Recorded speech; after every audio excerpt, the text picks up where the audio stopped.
Anna. I do love to sit and look out the window. Why do I need TV when I have 48 apartment windows to watch across the vacant lot and a sliver of Lake Erie? I've seen history out this window, so much. I was 4 when we moved here in 1919. The fruit sellers' carts and coal wagons were pulled down the street by horses back then. I used to stand just here and watch the coal brought up by the handsome lad from Groza, the village my parents were born in. Gibbs Street was mainly Romanians back then. It was addio, goodbye, in all the shops when you left. Then the Romanians started leaving. They weren't the first or the last. This has always been a working-class neighborhood. It's like a cheap hotel. You stay until you've got enough money to leave. A lot of Slovaks and Italians moved in next. Then Negro families in the Depression. Gibbs Street became the line between the blacks and the whites, like a border between countries.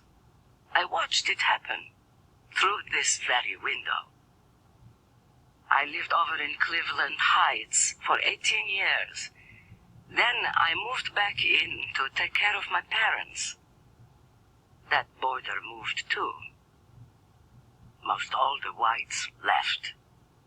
Then the steel mills and factories closed, and everybody left, like rats. Buildings abandoned. Men with no work drinking from 9 to 5 instead, down there in the lot. Always the sirens, people killing each other. Now I see families from Mexico and Cambodia and countries I don't know. 12 people sometimes in one apartment. New languages in the shops and on the street. These new people leave when they can, like the others. I'm the only one staying. It's so. Staying and staring out this same window. This spring I looked out and I saw something strange. Down in the lot, a little black-haired girl, hiding behind that refrigerator. She was working at the dirt and looking around suspiciously all the time. Then I realized she was burying something. I never had children of my own, but I've seen enough in that lot to know she was mixed up in something she shouldn't be. And after 20 years typing for the parole department, I just about knew what she'd buried. Drugs, most likely, or money, or a gun. The next moment, she disappeared like a rabbit. I thought of calling up the police. Then I saw her there the next morning, and I decided I'd solve this case myself. We had a long spell of rain then. I didn't set eyes on her once. Then the weather turned warm, and I saw her twice more, always in the morning on her way to school. She was crouched down with her back to me, so I couldn't see just what she was doing. My curiosity was like a fever inside me. Then, one morning, she was there, glancing about, and she looked straight up at this window. I pulled my head back behind the curtain. I wasn't sure if she'd seen me. If she had, she wouldn't leave her treasure buried long. Then I knew I'd have to dig it up before she did. I waited an hour after she left. Then I took an old butter knife and my cane and hobbled down all 3 flights of stairs. I worked my way through that awful jungle of junk finally came to her spot. I stooped down. It was wet there and easy digging.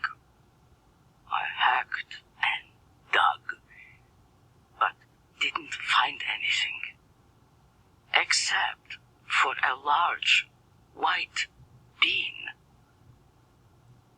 I tried a new spot and found another, then a third.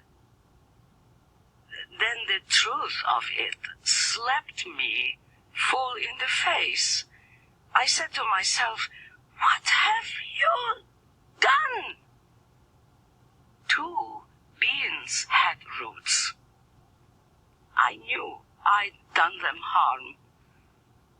I felt like I'd read through her secret diary and had ripped out a page without meaning to. I laid those beans right back in the ground as gently as sleeping babies. Then I patted the soil as smooth as could be. The next morning, she was back. I peeked around the curtain. She didn't look up here or give any sign that she noticed something wrong. I could see her clearly this time.